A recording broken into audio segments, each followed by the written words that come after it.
Buenas, estimados estudiantes, como siempre es un gusto saludarlos y saludarlas. Bendiciones para todos y todas, espero que se encuentren muy bien. Pues bueno, para el día de hoy ya entramos con la recta final de lo que es nuestro curso o el curso de Ingeniería y Utilización de Software. Bueno, estamos ya como por así decirlo a una parte un poco más práctica, una parte un poco más coherente y consecuente con digamos lo que yo les había mencionado anteriormente. Me refiero a que la gran mayoría del curso iba a ser de carácter teórico por su naturaleza, pero que yo les inserté o les puse por así decirlo, a funcionar una parte práctica como repaso, reforzamiento, como tratar en la medida de lo posible de que ustedes lógicamente salgan con conceptos mejor preparados y preparadas, y que sobre todo también les sirva para que ustedes logren a futuro, sobre todo en la programación que les falta según el programa de estudios de la carrera, que ustedes logren encontrar cierta estabilidad en ese sentido. ¿A qué me refiero? Me refiero a las bases de datos, ¿verdad? En la utilización de las bases de datos y los diccionarios de datos en la calidad del software, que esto es de una suma importancia. Para ello, pues les he preparado como siempre un material el cual vamos a hacer un breve análisis con respecto a algunas conceptualizaciones importantes de las bases de datos y los diccionarios. ¿Para qué? Para llegar a una parte práctica de mayor integración, y que sobre todo ya ustedes sepan manejar pues esas partes, ¿verdad? Lógicamente y primeramente tenemos que empezar con lo que es el concepto de bases de datos, ¿verdad? Desde el punto de vista informático y del punto de vista de la ingeniería, pues hace alusión a una colección o depósito de datos integrados.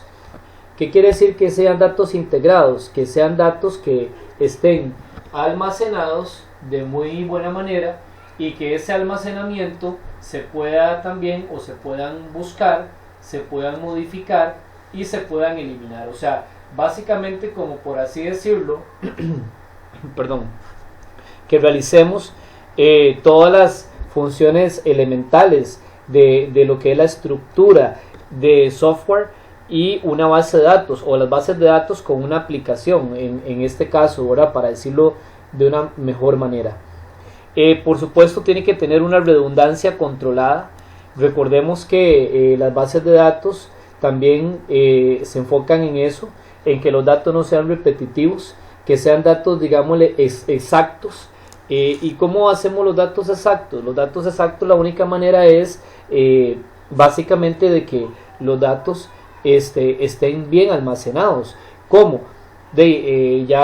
Probablemente ustedes lo van a recordar bien, y ahorita lo vamos a repasar por medio de lo que son las llaves primarias o ya claves primarias, o las llamadas primary keys, ¿verdad? Y también que tenga una estructura que refleje las interacciones y restricciones existentes del mundo real, ¿verdad?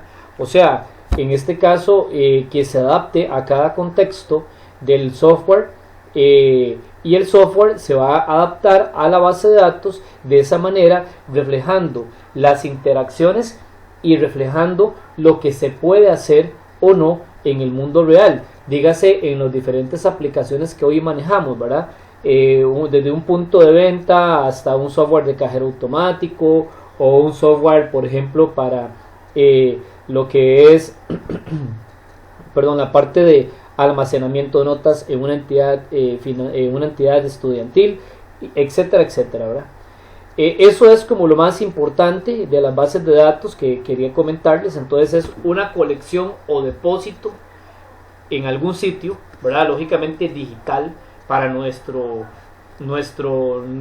necesidad, que esté integrado y que tenga redundancia controlada, y por supuesto que refleje las interacciones y las restricciones del mundo real.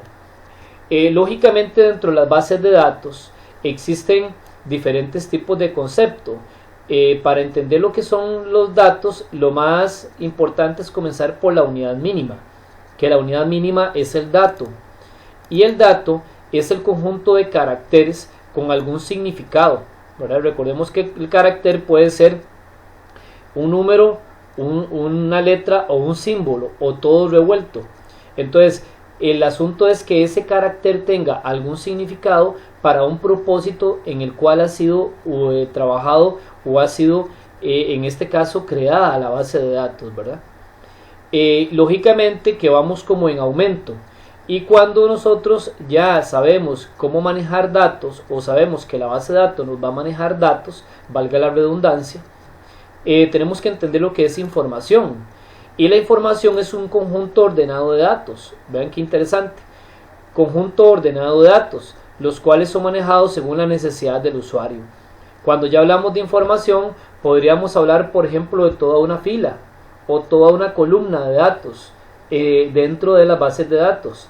Y aquí, ahora que menciono eso, volvemos a la parte más importante. O a una parte muy importante.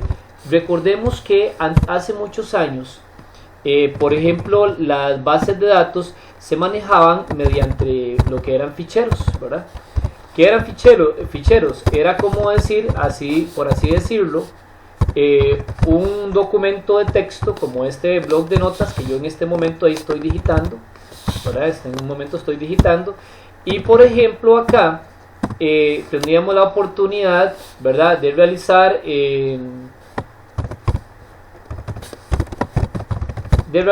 o acomodar datos. Entonces, como por ejemplo, si ustedes observan, entonces los datos estaban estructurados como en tabulaciones, y esos datos estaban en tabulaciones, pero a pesar de que estaban en tabulaciones, tenía un problema muy significativo, que el problema era que, por ejemplo, a veces no había existía redundancia.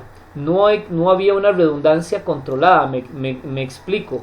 Yo a veces consultaba esta cédula y por alguna razón me podía mandar el nombre de la fila siguiente con el apellido correcto. Entonces había una cierta inconsistencia de datos. ¿Por qué? Porque, repito, ellos estaban acomodados solamente como en medidas imaginarias llamadas tabulaciones. Por eso el fichero dejó de trabajarse. ¿Qué fue lo que hicieron para poderle dar, digámosle, mayor realce, o para que las bases de datos manejara los datos y la información de mejor manera? Pues fue muy sencillo, ¿verdad? Muy sencillo. ¿Qué fue lo que hicieron? Lo que hicieron fue que crearon lo que se denomina o lo que denominamos tablas. Las tablas contienen columnas y contienen filas, y la intersección de una columna con una fila es una celda. Entonces aquí ya cada campo iba a estar posicionado, valga la redundancia, en una posición fija. Por eso fue que las tablas llegaron a ser como el elemento más digámosle importante, o la creación más innovadora en las bases de datos. Entonces, lógicamente, que el dato que se digite en cada una de las celdas se va a mantener en esa celda y no va a suceder lo que sucedía con los ficheros, como anteriormente se los mencioné. Ahora, ella tiene funciones, o sea, las bases de datos tienen funciones. ¿Qué es crear nuevos ficheros? Ahora, aquí no nos confundamos con el fichero que yo acabo de explicar. Me refiero a la forma anterior de almacenamiento de los software, sino que cuando hablamos aquí de un nuevo fichero es como decirle a la tabla de la base de datos: mira, tabla, te voy a mandar datos, entonces alísteme una nueva fila, ¿verdad? Que nosotros aquí le vamos a llamar tupla, ahorita lo vamos a ver. Perdón. Pero que entonces esa nueva fila que primeramente la base de datos nos crea para mandar datos, también se le puede llamar fichero. ¿Por qué? Porque es un conjunto de datos, o sea, es un conjunto de información. También ella puede introducir datos, que es cuando tenemos la capacidad de mandar a guardar o insertar datos. Extraer, que sería como, por así decirlo, cuando es la capacidad de mandar a buscar selectivamente o mandar a buscar filtradamente datos a una tabla. También podemos mandar a actualizar o modificar los datos que eventualmente hemos extraído, por supuesto, ¿verdad? Porque es la función más antecesora. Si yo extraigo datos bien, esos mismos datos los puedo actualizar o los puedo modificar. Y por supuesto que también permite borrar todo lo que son los datos, o sea, borrar un dato o borrar toda un fichero o borrar toda una fila, como ustedes lo quieran hablar o mencionar. Términos importantes que tenemos que manejar dentro de las bases de datos. Bueno, los términos más importantes es, el primero de todos es la relación. La relación corresponde a la idea de una tabla. O sea, una tabla en una base de datos es una relación. Así le llamamos o le tenemos que llamar siempre, ¿verdad? Una relación. Ahora, la tupla corresponde a una fila dentro de la tabla. Entonces veamos este ejemplo aquí abajo. Aquí tenemos una relación típica, una relación o una tabla cualquiera. Y lo que está marcado en gris, la fila, sería la tupla. Un atributo es una columna o cada columna de la tabla. O sea, quiere decir que aquí sería DNI, nombre, apellido, dirección, teléfono y fecha de nacimiento. Cada uno de ellos sería un atributo. La cardinalidad es el número de tuplas.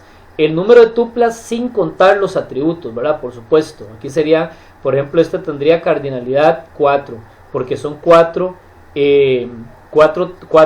tuplas o 4 filas, ¿verdad? Grado es el número de atributos. Entonces este sería grado 6. 1, 2, 3, 4, 5, 6. Ajá, grado 6. Porque tiene 6 atributos o 6 columnas. La clave primaria. Recuerden que la clave primaria es un identificador único. También nosotros le acostumbramos a llamar en inglés la primary key. Es un identificador único de la tabla. O sea, es un atributo el cual o mediante el cual me direcciona cada uno de los datos y de las tuplas de la tabla.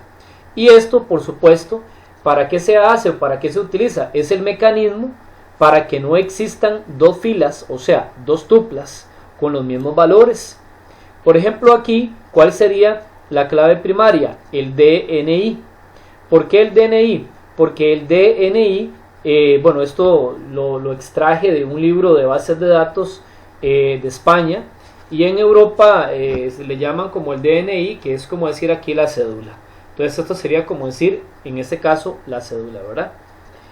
Y los dominios son la colección de valores de los cuales uno o más atributos tienen sus valores reales. O sea, me explico. Vean, la colección de valores de los atributos. Entonces, recordemos, vamos a usar solamente dos aquí al menos en este curso, para efectos de manejo más universal y más fácil y más rápido. Vamos a manejar solamente dos.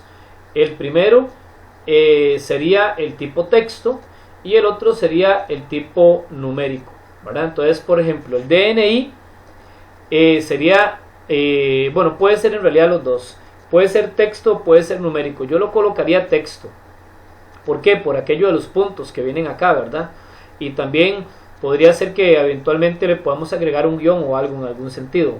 Nombre texto, apellidos texto, dirección texto, teléfono es texto, porque el teléfono, a pesar de que aquí en esta relación o en esta tabla no le colocan lo que es guiones, podríamos colocarle guiones o los paréntesis, por ejemplo, el número de área. Entonces sería mejor dejarlo texto. Y la fecha de nacimiento también sería texto por la raya inclinada, ¿okay? Entonces esos son los dominios: dominio texto y dominio numérico, para los que yo acabo de explicar. ¿Cuáles serían dominio numérico? Por ejemplo, para dominio numérico sería, por así decirlo, cantidad de estudiantes, cantidad de libros, por ejemplo, impuesto de venta, subtotal, total. Ese tipo de situaciones sería tipo numérico. Venimos a un concepto importantísimo, que es la clave ajena. Para ello, pues voy a explicárselos con este ejemplo, que ya lo tengo por aquí. Aquí yo tengo un ejemplo en Excel. Tengo tres relaciones. Nosotros en informática acostumbramos a llamarle R1 y R2. R1 le llamamos a las tablas que no contienen, oigan bien, que no contienen datos en otras tablas.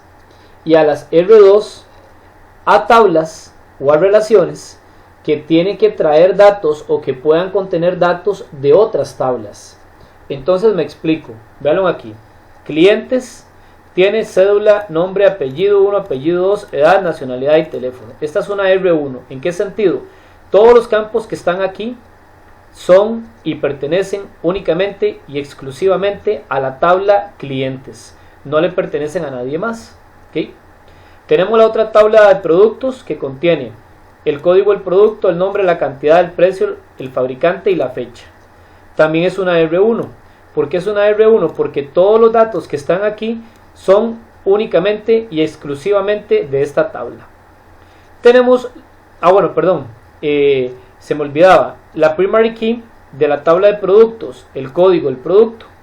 ¿Por qué? Porque por medio del código del producto es que nosotros vamos a identificar o vamos a, por así decirlo, a direccionar cualquier dato o a buscar cualquier producto, en este caso en una relación o en una tabla como la de productos.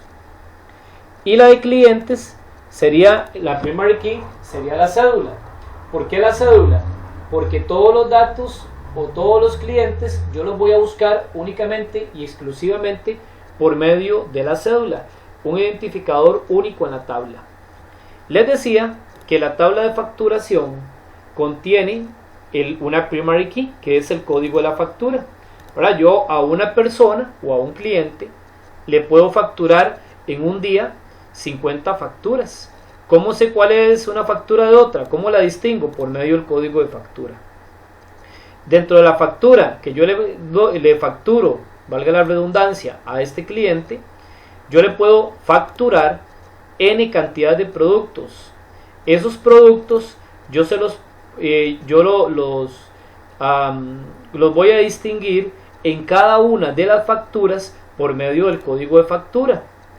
Pero si ustedes observan, también tiene la cédula y el nombre del cliente, lo que es la tabla de facturas, ¿verdad? O la tabla de facturación. Ahora, vean que cédula está en verde. ¿Por qué? Porque cédula es una 40 key. ¿Cómo me doy cuenta? Porque resulta ser que es un atributo que tiene que ir a otra tabla, a una R1, a consultar si ese cliente existe. Yo no puedo, por así decirlo, facturarle a un cliente facturas de crédito si no lo he metido al sistema como cliente de crédito en mi empresa. Entonces, este campo se le denomina o se le llamaría 40 key. Ahora, ¿por qué el nombre del cliente que también está aquí arriba no es 40 key? Porque el nombre del cliente aquí arriba no es primary key. La 40 key es un campo en una R2 que en una R1 es una primary key. Sucede lo mismo con el código de producto. El código del producto es 40 key. ¿Por qué? Porque en la tabla de productos es primary key. El nombre del artículo, la cantidad y el precio no pueden ser 40 keys. ¿Por qué? Porque en esta tabla ellos no son primary key. Entonces, la 40 key, repito, recalco, es un campo o un atributo que en otra tabla, en una R1 es primary key. Y por supuesto que la 40 key tiene que estar en una R2, si no, no sería R2, ¿verdad? Ok, eso es la parte de la clave ajena. Y véanlo que ahora no lo dice aquí. Es un atributo en una R2, o sea, en una relación 2, cuyos valores deben concordar con la clave primaria de una R1, como lo que acabo de explicar, ¿verdad? Eso es fundamental. Ok, ahorita de hecho lo vamos a ir viendo por ahí. Ok, diccionario de datos. ¿Qué es un diccionario de datos? Bueno, un diccionario de datos viene siendo o es una herramienta para el buen diseño de las bases de datos. Dentro de lo que es el análisis y diseño de sistemas de información o sistemas informáticos, ustedes llevan todo lo que es un portafolio, ¿verdad? El portafolio es una documentación estricta, usualmente digital, que hacemos cuando nosotros creamos algún software informático, aplicación cualquiera, o inclusive una base de datos, ¿verdad? Entonces, dentro de ese buen desempeño digámosle, de documentación, cuando creamos bases de datos y cuando creamos software informáticos, y sobre todo cuando creamos bases de datos, está el diccionario de datos. Es un repositorio, o sea, un sitio, un lugar donde yo deposito de forma manual o automatizado. Manual sería cuando yo lo digito, o automatizado cuando queremos que algo se actualice automáticamente, que brinda la información sobre los datos que se encuentran almacenados en la base de datos. Esto es importantísimo. ¿Por qué? Porque supongamos, yo comienzo un proyecto el día de hoy y empiezo a hacer el diccionario de datos y, bueno, por supuesto que la base de datos, ¿verdad? Termino el diccionario y hago la base de datos. Pero resulta ser que el día de mañana me voy de la empresa y llega otro programador o programadora y resulta ser que hay una inconsistencia en una parte de la base de datos. ¿Qué es lo que tiene que hacer? Ir a buscar el diccionario de datos y verificar qué está aquí documentado, qué atributos tiene, qué longitudes, que ahorita vamos a hablar de eso, etcétera, etcétera. Entonces, el diccionario de datos es, para mí, la herramienta más fundamental para que ustedes tengan o triunfen a la hora de crear una base de datos. ¿Cuáles son los objetivos del diccionario?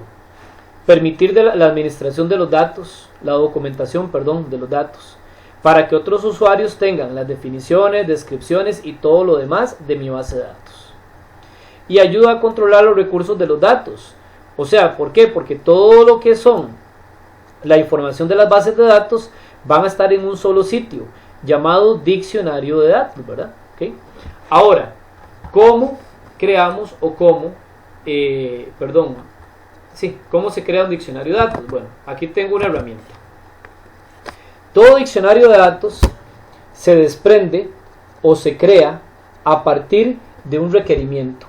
Recuerden que el requerimiento es lo que el usuario necesita para nosotros poder crear, digámosle que un software. De hecho, cuando ustedes entrevistan, supongamos que ustedes van a hacer un software para una universidad que lleve todo lo que es la matrícula y demás. Entonces, muy probablemente el gerente de la universidad o el administrador de la universidad les va a decir: mira, primeramente lo que ocupamos es un sitio que almacene los estudiantes. Ok, entonces ahí está. Ese sitio que administre los estudiantes, si nos vamos a la aplicación informática, sería un módulo, ¿verdad? Un módulo o un formulario, si lo puedo llamar, hacerlo más específico, de mi aplicación informática. Pero también ese módulo o ese formulario, toda esa información se tiene que guardar o almacenar en una tabla o una relación en la base de datos. Entonces, cuando el requerimiento, por así decirlo, nos va a dar a entender qué tabla o cuáles tablas ocupamos y qué módulos o qué formularios también ocupamos. O sea, nos dice qué ocupamos en la base de datos y qué ocupamos en el software informático o en la aplicación informática, Entonces, por ejemplo, aquí dice: se necesita una tabla, relación o repositorio el cual almacena la información personal de los alumnos. El mismo debe poseer la información necesaria para el correcto manejo. O sea, van a ustedes a usar, de hecho, una tabla plantilla como la que tienen aquí. Entonces, primeramente, en esta parte de aquí arriba, es la parte informativa. Entonces, ustedes van a escribir en prosa, en letra, en expresión normal, el nombre de la tabla, datos personales del alumno. Ustedes le dan el nombre como quieran, ¿verdad? Le podrían nada más colocar tabla datos alumno o tabla datos personales alumno, como ustedes quieran llamarle. Le colocan un punto y coma, o 2 puntos, y van a colocar una breve descripción de lo que es la tabla o lo que va a ser la relación. Se utiliza para contener la información de los alumnos. Ok, ya ahí lo tendríamos perfectamente bien o precisamente bien, ¿verdad? Y aquí abajo van a colocar el nombre de la tabla, pero que tiene que ir abreviada y tiene que ir como en código, que va a ser el nombre que le van a dar a ustedes cuando lo pasen al lenguaje de programación o al gestor de base de datos. Entonces yo le puse t.dat per alum, todo con raya baja. ¿Por qué?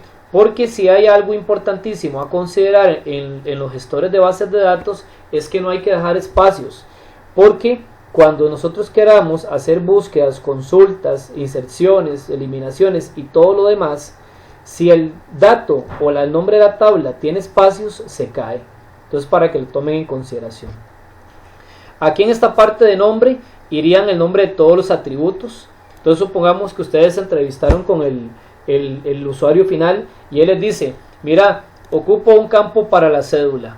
Entonces set alum, y uno acostumbra a colocar el nombre de la tabla, exactamente como está aquí arriba.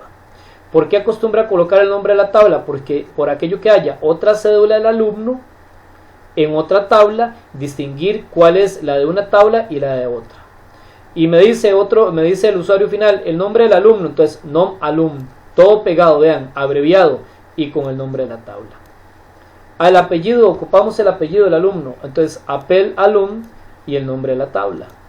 La dirección, direct alum, nombre de la tabla. El teléfono, tel alum. Nacionalidad, nacio alum, pues, lógicamente el nombre de la tabla, y el género. Esto de aquí es muy importante que los abrevien bien, que le coloquen el nombre de la tabla al final y que no lleven espacios. Aquí en la parte de descripción hay que colocar una muy breve descripción de que lo que hace cada uno de los campos. Por ejemplo, cédula del alumno, nombre del alumno, apellidos. Eso es por si viene otro ingeniero o ingeniera, puedan saber rápidamente a qué corresponde el campito o el atributo sin tener que deducirlo. El tipo viene siendo como el dominio, ¿verdad? Yo les dije que usáramos solamente texto o numérico. Entonces ustedes van a colocar aquí solamente texto o solamente numérico. Si en este caso, por ejemplo, yo coloqué todos texto, porque la cédula sería la única que se podría colocar, bueno, también el teléfono, cédula o teléfono se podrían colocar con la parte de número, pero podría ser que coloquemos guiones y demás, entonces mejor no. La longitud, ¿cuántos caracteres va a tener este atributo o este campo? Ahora, con respecto a la longitud, ustedes coloquen, digámosle, pues una longitud más grande de la que piensan, pero nunca coloquen o se abusen con la longitud. Me refiero, si la cédula dice que es 1-111-11-11, digámosle que son 11 caracteres, entonces yo lo coloqué en 25. ¿Por qué? Porque podría ser que tenga que agregar de alguien el número de pasaporte, mientras que, por ejemplo, le están haciendo o le están tramitando la nacionalidad o la naturalización a esa persona, ¿verdad? Ahora, lo que sí no hagan es que coloquen 250, porque al quedar como dicha cantidad de longitud de caracteres cada uno de los atributos, resulta ser que muchas veces lo que es la consulta o la búsqueda de datos se hace más lerda, porque tiene que buscar entre toda la longitud posible que él tiene. Soporte de nulos, deben colocar no si este campo no puede quedar en blanco, o sea, no soporta nulos, o sea, quiere decir que no puede quedar nulo, no puede quedar en blanco. Entonces aquí, por ejemplo, yo la dirección, que hay mucha gente que no le gusta dar su dirección física, sí le puse que podía soportar nulos. Entonces quiere decir que este campo en la base de datos puede quedar en blanco. Valores permitidos. Esto se trabaja cuando yo quiero que solamente se digite ciertos datos dentro del campo o el atributo. Si ustedes observan aquí, la nacionalidad yo la hice de una longitud de 1, nada más. y le dije que los únicos valores permitidos que puede, valga la redundancia, permitir es o una C, / o una E, que sería costarricense o extranjero. Y le digo que el valor por defecto, en caso de que yo no lo vaya a colocar o que se me olvide colocar o la C o la E, le voy a decir que coloque por defecto C de costarricense. Vean que el género pasa algo igual. Entonces yo le puse aquí longitud 1. Valores permitidos, M para masculino, F para femenino. Y que coloque la F como predeterminada. ¿Por qué? Por aquello de que no haya ninguna compañera que se nos vaya a resentir en ese sentido, ¿verdad? Ok, eso sería lo que hay que ir llenando dentro de cada uno de los requerimientos, o sea, cada tabla. ¿Qué faltaría? La clave primaria. La clave primaria sería el campo único y repetible, o sea, la cédula del alumno. Y si ella es una R1, que ustedes saben bien que es una R1 porque no tiene datos de otra tabla, ¿verdad? No tendría clave ajena, por tanto hay que colocarle no posee, para saber que no posee claves ajenas o foreign keys, ¿de acuerdo? Por ejemplo, veámoslo aquí. El siguiente requerimiento. Se necesita una tabla o repositorio el cual almacena la información personal de los encargados de los alumnos, o sea, de los padres, ¿verdad? El mismo debe poseer la información necesaria para el correcto manejo. Entonces, datos personales de encargado. Se utiliza para contener la información de los padres de los alumnos. Y se coloca el nombre de la tabla como va a ir a MySQL, bueno, en este caso el gestor de base de datos, ¿verdad? No puede ser cualquier otro que no sea MySQL.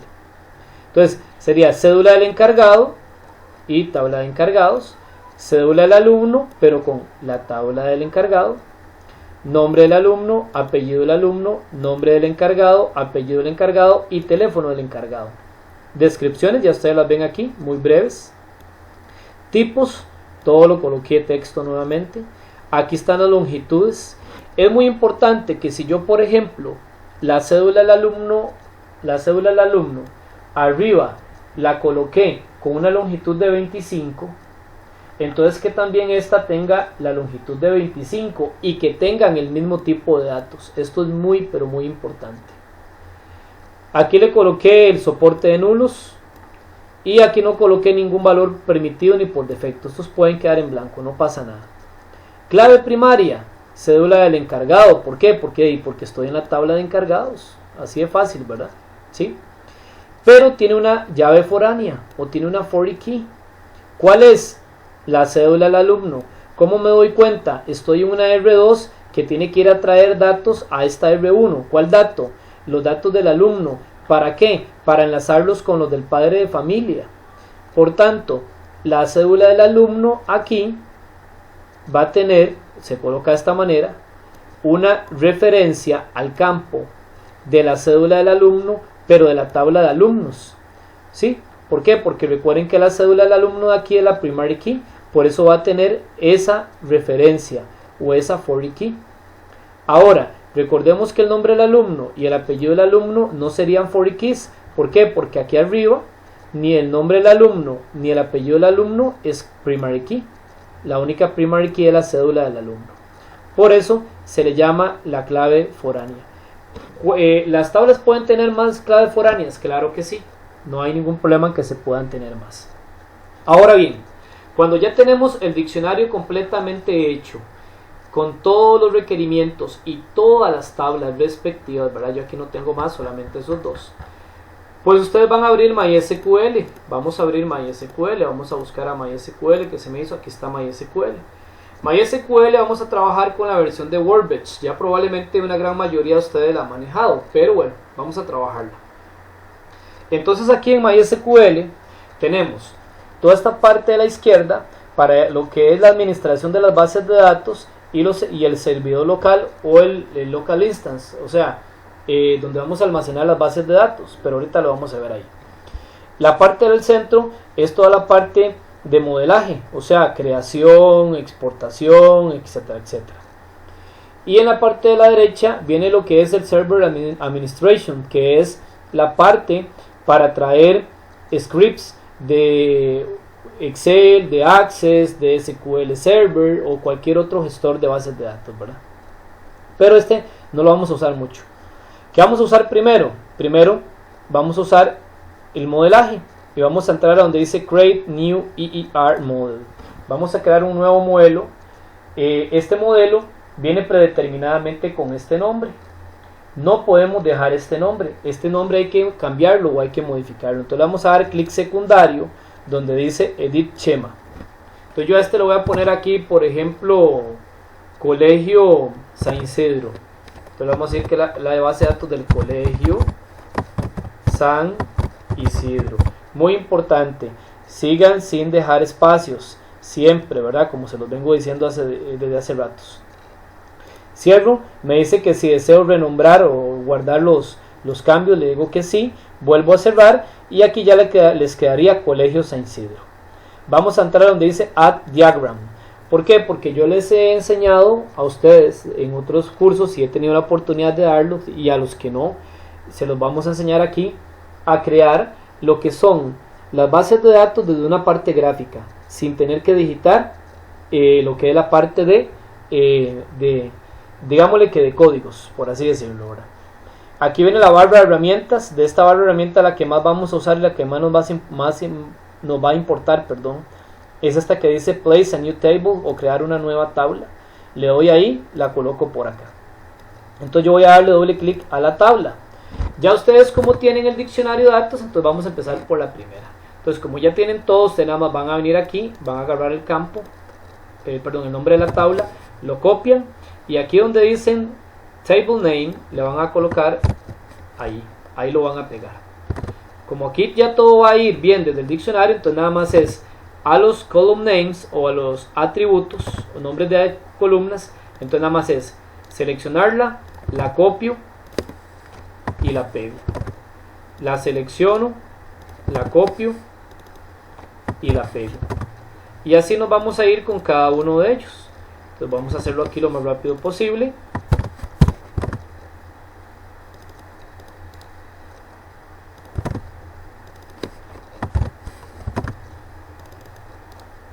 Si hacen un diccionario bien hecho y lo normalizan, me refiero, verifican que no tenga errores y que todos los campos que se repiten en las R2 tengan los mismos tipos de datos, las mismas longitudes y todo lo demás, ustedes hacer una base de datos es lo más rápido posible. Por eso el diccionario se convierte en un aliado tan importante. Ok, ahí ya tenemos todos los column name, o sea, los nombres de las columnas, ¿verdad? Ya los tenemos. La descripción no hay que tocarlo. Vamos a los tipos. Dice que todos son texto. Nosotros aquí en MySQL vamos a manejar 3 tipos. Vamos con el primero. El primero de ellos es el INT, que son para números enteros sin decimales. Por ejemplo, cantidad de estudiantes, cantidad de artículos, cantidad de días, ¿verdad? Entonces eso sería el tipo INT. El varchar es como decir la parte de texto, todo aquello que tenga letras, números, símbolos o todo revuelto. La parte de decimal, que es para números, pero que puedan contener, en este caso, lo que son los decimales. Dígase, por ejemplo, aquí impuesto de venta, impuesto de renta, suma, total a pagar, subtotal. Todo lo que son cosas que podemos calcular es mejor colocarlas como decimal, ¿verdad? Aquí, por ejemplo, en este caso, me decía lo que es la tabla del diccionario de datos, que todo iría o todo va de tipo texto. Entonces todo va a varchar. Entonces aquí voy con varchar. Y dentro de los paréntesis del varchar vamos a colocar las longitudes. 25, 20, 30. Entonces vamos aquí, entre paréntesis, 25. Ahí van las longitudes. Ok. 20.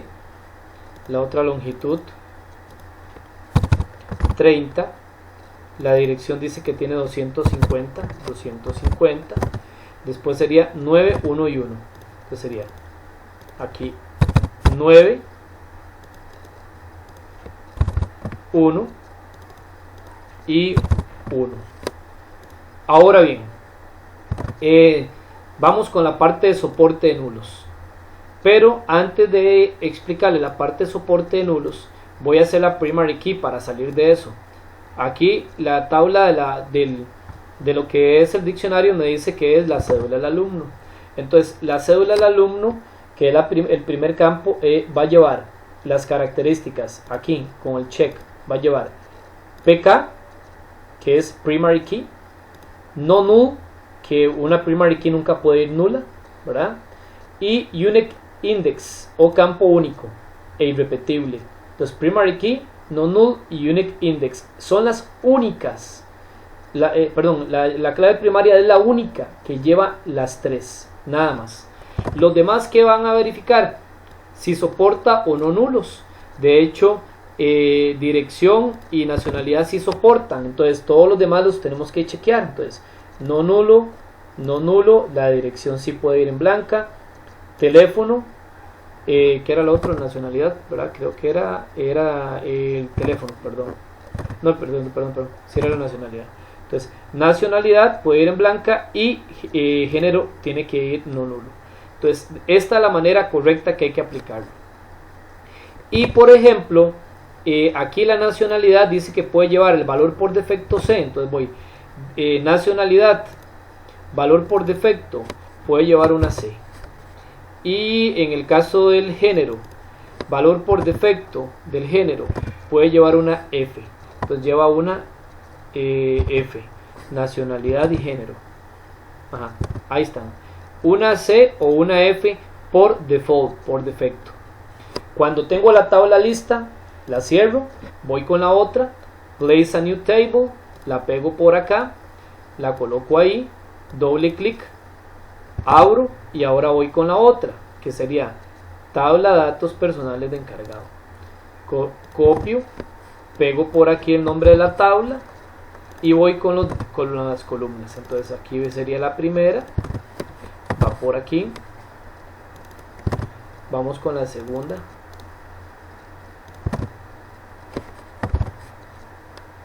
no se me copió bien, perdón.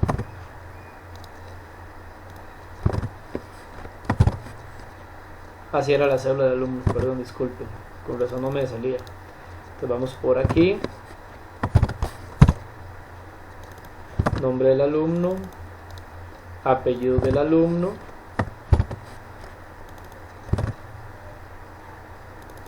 nombre del encargado,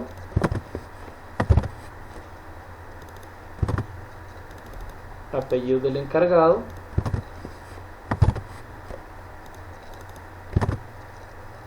teléfono del encargado, y ahí estaríamos. Dice que estas todas son tipo texto, por tanto todas también son varchar.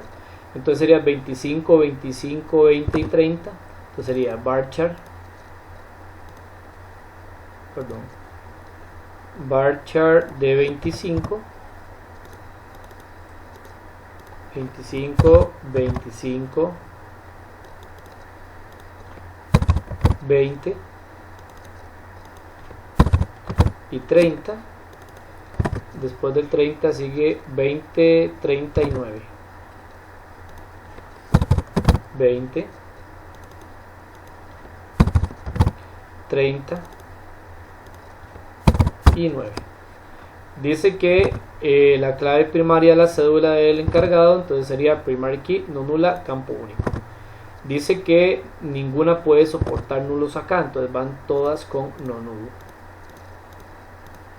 Y no tiene valores permitidos ni valores por defecto, pero sí tiene una foreign key, que es la cédula del alumno de esta tabla de encargado a la cédula del alumno de la tabla de alumnos. Ahí sería la foreign key. Entonces yo acostumbro, o nosotros acostumbramos, a copiar el mismo nombre del campo. Entonces la cédula del alumno, copio el mismo nombre del campo y me voy al lugar o al lado de foreign keys.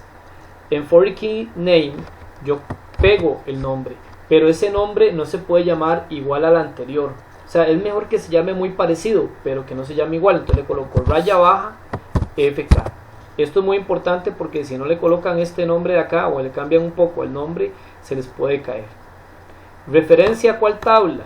Bueno, ya yo dije, a la tabla de datos personales del alumno.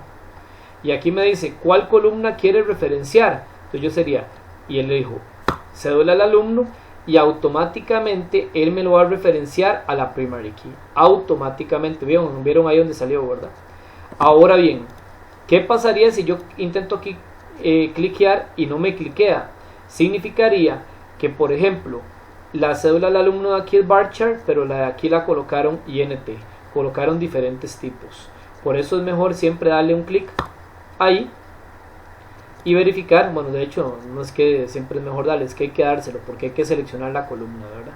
En este caso, y quedaría de esta manera. Tiene que quedar la línea discontinua y de esa forma como ustedes la pueden ver en este momento. Ok, cuando ya tengo el diagrama listo, ya supongamos ya pasé todo el diccionario de datos, voy a guardarlo. Vamos a guardarlo. Voy a guardarlo aquí en el escritorio. Voy a guardarlo en el escritorio. Voy a hacer una carpetita por aquí que diga Colegio San Isidro. Voy a entrar a la carpeta y le voy a colocar BD o base de datos Colegio. Pueden colocarlo aquí el nombre separado, eso no hay ningún problema, pero yo acostumbro siempre a hacerlo así. San Isidro. Ok, lo guardo. Ya tengo el diagrama guardado, pero nosotros tenemos que ir a instalar la base de datos al servidor local. Entonces, como tenemos que ir a instalar la base de datos al servidor local, entonces vamos a tener o tenemos que exportar los scripts. ¿Qué son los scripts? Los scripts son archivos de texto que contienen los códigos que nosotros no creamos, porque hasta el momento lo que hicimos fue de una manera gráfica para no fallar, ¿verdad? O para hacerlo más bonito, más interactivo, pero ocupamos códigos. ¿Cómo le sacamos los códigos a esto? Se los tenemos que sacar en dos partes. La primera parte tiene que ver o tiene que ser con la creación de las tablas y las primary keys, y segundo las foreign keys. Explico por qué. Porque resulta ser que si yo tengo que hacer, por ejemplo, 20 tablas, 20 relaciones, y yo hago una tabla y esa tabla se crea, y si yo la tiro toda con foreign keys, cuando yo intento hacerle la foreign key a ella, tal vez es una foreign key para otra tabla que es la número 19 y no se ha creado todavía porque acaba de crearme en ejecución. El servidor local me acaba de crear solamente a ella, entonces se cae. Por eso es que hay que hacer primero las tablas, las primary keys, y después hacerle las foreign keys. ¿Cómo se hace eso? File, export, la primera opción, que es el exportar script. Le voy a dar browse, o vamos a buscarlo aquí en Colegio San Isidro. Yo acostumbro a esta colocarle solamente PK, que yo sé que lleva las tablas y las primary keys o las llaves primarias. Le voy a dar guardar. Tengo que cliquear la opción 3 y 4, que significa brínquese la creación de las foreign keys y brínquese la creación de las relaciones, o sea, de los index o indexar las tablas. Le voy a dar next, next, y aquí está todo el código que no tuvimos que haber digitado. Vean que es tan tedioso digitar ciertamente estos códigos, porque si aquí ustedes fallan con una comilla simple, una coma, una comilla doble, un igual o lo que sea, se cae. Por eso, por dicha, tenemos la parte del workbench para hacerlo de la parte de diagramas. Le voy a dar finish. Ahora voy con el segundo script. Le doy file, export, la segunda opción, que es el alter script, ¿verdad? Alter script. ¿Qué significa el alter script? Es un script que va a alterar a otro script. Entonces, o sea, un script que le va a caer encima a otro. En input file le digo a cuál va a ir a caerle encima. Lógicamente que al que ya tenemos, el PK, entonces lo selecciono. Y yo acostumbro en el output file solamente colocar aquí en lugar de la P una F. Nada más. Eso es lo que yo acostumbro a hacer. ¿Por qué? Porque ya yo sé que el FK es el segundo script. Entonces este le va a caer encima a este. ¿Cómo le va a caer encima? Creando lo que son las foreign keys y creando lo que son las relaciones. le doy next, aquí está el código que no tuvimos que haber escrito y ejecuto. Ya en este lapso de tiempo yo ya tengo todo listo, o casi todo listo. De hecho, cierro el diagrama, me quedo ahí en el home, ¿verdad? En la pantalla home. Si ustedes van, o ustedes irían aquí a la carpeta de Colegio San Isidro, ahí tienen lo que es el diagrama, este ejecutable, que este ejecutable significa que es un archivo, o me indica que estoy ejecutando la base de datos en este momento, ¿verdad? Y la PK y la FK de los scripts, que eso es muy importante. De hecho se los digo porque así es como me lo tienen que enviar, o me tienen que enviar la tarea, bueno, junto al diccionario de datos, ¿verdad? También ahorita se los voy a explicar. Entonces, volviendo a MySQL, y para que ustedes vayan a verificar que todo esté bien, van a entrar al local instance. El local instance les va a pedir una clave. Yo les voy a pasar a ustedes los instaladores de este MySQL. Ustedes lo van a instalar, y en algún momento dado de la instalación del MySQL, que de hecho son 4 archivos que yo les voy a pasar, entonces ustedes lo instalan en como primero, segundo, tercero y cuarto, así en ese mismo orden, ¿verdad? Probablemente ya habrá algunos de ustedes que tienen este MySQL, si yo les he tenido el placer y el gusto de darles en algún otro curso. Pero si no, entonces van instalando en ese mismo orden de los 4 archivos que yo les mando.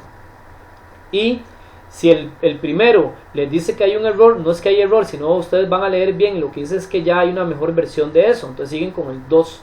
Y en el 2, en algún sitio, les va a pedir que escriban una clave 2 veces. Por favor, tómenla en consideración, porque es la clave para entrar al servidor local. Entonces yo voy a colocarle la clave que coloqué, valga la redundancia, en el momento en que yo instalé mi MySQL. Aquí donde dice bases de datos, están todas las bases de datos que yo tengo instaladas en este momento para poder ya trabajarlas y manejarlas, ¿verdad? Y aquí está la parte del editor. En la parte del editor ustedes van a decir Open a Script File. Entonces vamos a abrirlo. Me lleva a la carpeta de Colegio San Isidro. Selecciono primeramente la PK y ejecuto. Entonces aquí se está ejecutando todo este código, se ejecuta acá. Si todo dio el check de bueno y en verde, significa que no hay errores. Entonces le dan clic secundario Clear para que limpien acá y puedan abrir el segundo para que verifiquen que no hay errores. Ejecutan, y si todo también da en check y en la parte verde, significa que todo está bien. Ahora hay un detalle: si les diera un círculo rojo con una X, aquí donde dice message o mensaje, ustedes van a ir y aquí les va a decir: en la tabla tal, en el campo tal, hay inconsistencias. Entonces ustedes tendrían que ir nuevamente al diagrama, aquí el de la base de datos del Colegio San Isidro, van al diagrama, van a la tabla, entonces modifican los posibles errores que tienen, vuelven a exportar los 2 scripts como lo expliqué anteriormente, vuelven a guardar cambios, vienen aquí. Bueno, aquí se me olvidaba, cuando ya yo instalé, le damos clic secundario Refresh All para que salga la base de datos.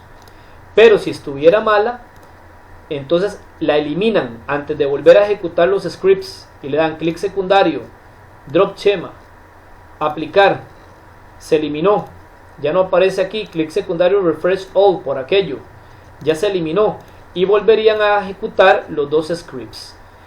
Vuelven a ejecutar el PK y vuelven a ejecutar el FK. Entonces de esta manera aquí les quedaría ya la base de datos lista con las tables, y cada table con sus columns o columnas para ya ir almacenando datos desde mi aplicación o nuestra aplicación. Entonces esta parte es importantísima, porque en el local instance ustedes se van a dar cuenta y se van a percatar de que si lo que hicieron está bien o no está bien, ¿verdad? Ahora, para efectos de la práctica de esta semana, ustedes tienen que mandarme en una carpeta en zip, tienen que mandarme el diagrama, el PK, el script del PK y del FK, y aquí un archivo de Word con el diccionario de datos.